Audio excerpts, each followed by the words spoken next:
কয়টা?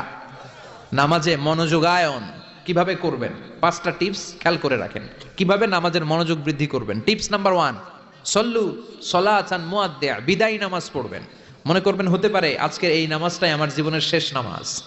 তাহলে প্রতিটা নামাজের সময় আমরা এই কথাটা ভাবি না কেন যে হতে পারে এই নামাজটাই আমার জীবনের শেষ নামাজ, হতে পারে আজকের এই সেজদাটা আমার জীবনের শেষ সেজদা। চিল্লায় বলেন ঠিক কিনা?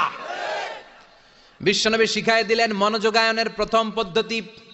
নামাজে মনোযোগ থাকে না, মনোযোগ যদি বাড়াতে চাও ভাবো এটাই হতে পারে জীবনের শেষ নামাজ। সল্লু সালাতান মুআদ্দি, পারফর্ম দ্য সালাহ as if this is your last and final prayer.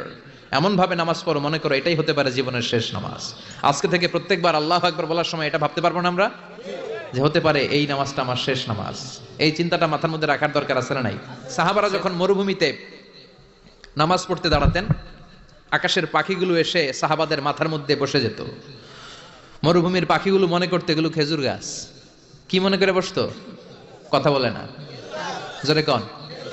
আছে, এলাকা আছে খেজুরের রস হয়।